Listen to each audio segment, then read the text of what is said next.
दिन 22 फरवरी 2026 रविवार। एक बार फिर से मैं आपका स्वागत करता हूँ भगवत गीता की इस ऑडियो बुक के एपिसोड में। आज के इस एपिसोड में हम लोग कंटिन्यू करेंगे अर्जुन विषाद योग को। पिछले एपिसोडों में आपने देखा होगा कि मेरा जो प्रोनाउंसिएशन था वो लगातार बिगड़ता हुआ आ रहा था। आज के एपिसोड में मैं कोशिश करूँगा कि जो श्लोक हैं उनको मैं धीरे धीरे पढ़ने की कोशिश करूँ। काफ़ी लोगों ने मुझसे कहा है कि अगर मैं संस्कृत पढ़ रहा हूँ तो मैं उसको बहुत तेज़ पढ़ने के बजाय धीरे धीरे वर्ड बाय वर्ड, या फिर कोई एक बहुत ही बड़ा वर्ड है तो उसकी संधियों को, यानी जैसे एक वर्ड है इधर कुल धर्मा, तो इसको अगर पढ़ना है मुझे तो मैं इस तरीके से भी पढ़ सकता हूँ कि कुल धर्मा, मतलब तोड़ तोड़ के पढ़ूँ। खैर, इन सब चीज़ों को बताते हुए अब हम कंटिन्यू करेंगे। तो लास्ट श्लोक में हमने देखा था कि अर्जुन जो है वो अब कारणों को पेश कर रहा था भगवान कृष्ण के आगे। वो बता रहा था कि वो किस कारणों की वजह से इस युद्ध को नहीं लड़ना चाहता है। खैर, जो ये श्लोक है वो है कुछ इस प्रकार। कुल छे प्रणशयन्ति कुल धर्मा सनातना धर्मे नष्टे कुलम कृत सन्म धर्मो विभवत्युत। जिसका अर्थ है कुल के नाश से सनातन कुल धर्म नष्ट हो जाते हैं। धर्म के नाश हो जाने पर संपूर्ण कुल में पाप भी बहुत फैल जाता है। अगला जो श्लोक है वो कुछ इस प्रकार है। अधर्मा बिभ वात कृष्ण प्रद्युषन्ति कुल स्त्रिय स्त्रीषु दुष्टासु वार्णय जायते वर्ण संकर। हे कृष्ण, पाप के अधिक बढ़ जाने से कुल की स्त्रियां अत्यंत दूषित हो जाती हैं और हे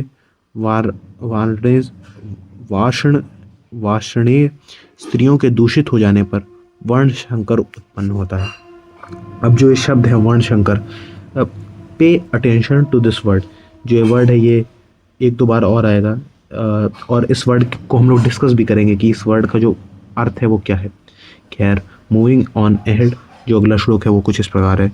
शंकरो नरकाय कुल घना नाम कुलस्य चा पतंति पित्रो हेशाम लुप्त पिंडो दक क्रिया। जिसका अर्थ है वर्ण शंकर कुल घातियों को और कुल को नरक में ले जाने के लिए ही होता है। लुप्त हुई पिंड और जल की क्रिया वाले अर्थात श्राद्ध और तर्पण से वंचित इनके पितर लोग भी अधोग गति को प्राप्त होते हैं।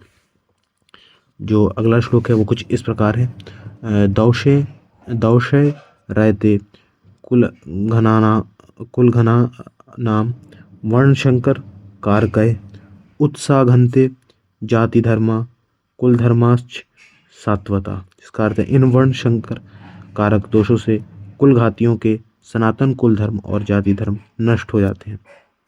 इसके बाद वाला श्लोक कुछ इस प्रकार है। उत्सन्न कुल धर्माणाम मनुष्याणाम जनार्दन नरके नियतम वाशो भवति तयनु शुश्रुम। जिसका अर्थ है हे जनार्दन, जिनका कुल धर्म नष्ट हो गया है ऐसे मनुष्यों का अनिश्चित काल तक नरक में वास होता है, ऐसा हम सुनते आए हैं। नाउ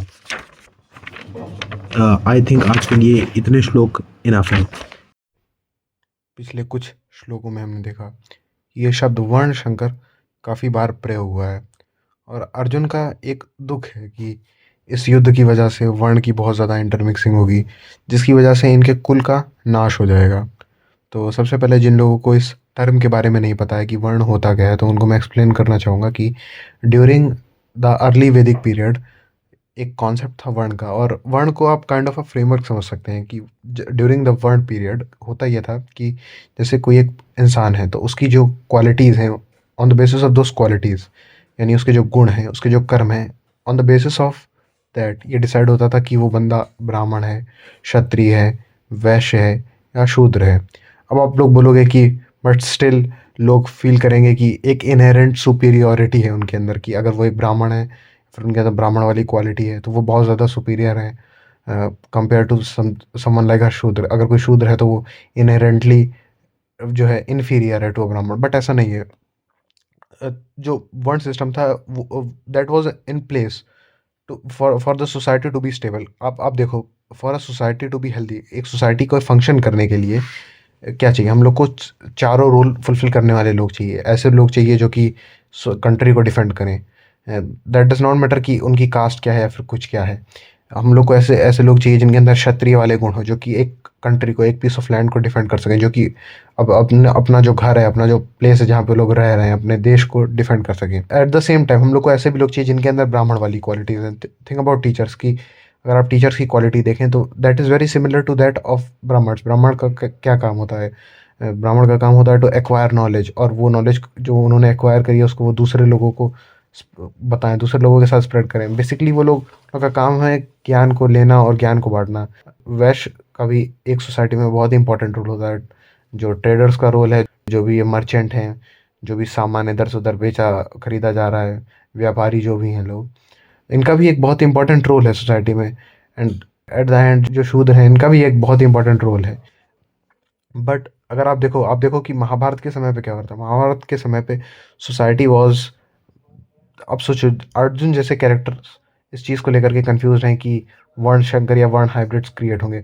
और आगे जाकर के कृष्ण जी एक्सप्लेन भी करेंगे कि ये जो रूढ़िवादी सोच है, ये जो सोच है कि अगर इंटरमिक्सिंग हो जाएगी ऑफ वर्ड्स तो फिर जो लोअर कास्ट लोग हैं वो पैदा होंगे और ऐसी चीज़ें होंगी जिसकी वजह से एक कुल का नाश हो जाएगा। ये सब एक इंसान की सिर्फ रूढ़िवादी सोच है। जो इंसान के जो गुण हैं, जो कर्म है, वही अल्टीमेटली डिसाइड करते हैं कि वो किस तरीके का इंसान है।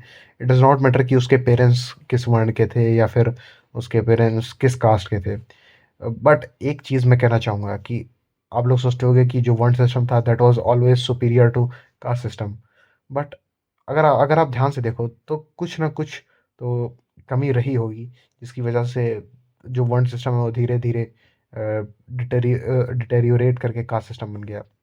या फिर हो सकता है जो हम मानव हैं, हमारे सोचने, फिर हमारे जो विचार करने की जो क्षमता है, उसमें ही कुछ कमी आती गई, जिसकी वजह से हम लोग एक अच्छे फ्रेमवर्क को उठा करके उसको बुचर करके कन्वर्ट कर दिया इनटू समथिंग जिसका आज भी यूज़ होता है टू डिस्क्रिमिनेट बिटवीन आवरसेल्व्स।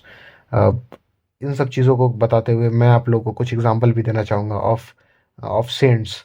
सबसे पहला एग्जांपल मैं देना चाहूँगा आपको वेद व्यास का। वेद व्यास वही हैं जिन्होंने ये महाभारत लिखी है।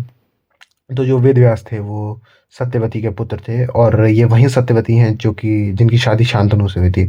तो before she was married to Shantanu, Rishi Parashar के साथ उनका एक लड़का हुआ था, और वही लड़के हैं वेद व्यास। तो अगर आप देखें वर्ण शंकर का कॉन्सेप्ट देखें तो अगर वो कॉन्सेप्ट अगर आप अप्लाई करें वेद व्यास पे तो आप कहेंगे कि जो वेद व्यास हैं ही इज़ नॉट अ ब्राह्मण। बट अगर हम लोग उनकी क्वालिटीज़ देखें, उनके गुण देखें, जो उन्होंने जो कर्म किए हैं, अकॉर्डिंग टू दैट अगर हम उनको जज करें तो his qualities is that of अ ब्राह्मण। उन्होंने महाभारत लिखी, उन्होंने ऐसी चीज़ लिखी, जो उन्होंने जो नॉलेज एक्वायर करी उन्होंने उसको ट्रांसफ़र किया टू जनरेशंस। जो आगे आने वाली जनरेशंस हैं वो महाभारत को पढ़ रही हैं, और हमारे बाद भी आने वाली जनरेशंस महाभारत को पढ़ेंगी। इसको अगर हम लोग हटा दें इस एग्जाम्पल को, तो एक एग्जाम्पल और है, वो है परशुराम का। परशुराम जो थे वो, उनके जो पेरेंट्स थे वो थे ब्राह्मण। बट जो उनका रोल है स्क्रिप्चर्स में, वो role prominently is that of a Kshatriya. ऐसे ही दो एग्जांपल हम लोग और देख सकते हैं। पहला एग्जांपल हो गया वाल्मीकि का, और दूसरा एग्जांपल हो गया विश्वामित्र का। जो ये दोनों लोग हैं, ये दोनों लोअर वर्ण से आते हैं, बट अगेन इनकी जो क्वालिटीज़ हैं, इनके जो कर्म हैं, अगर इनके बेसिस पे हम लोग इनका वर्ण डिसाइड करने की कोशिश करें तो हम लोग कहीं ना कहीं इनको क्लासीफाई करेंगे इन ब्राह्मण।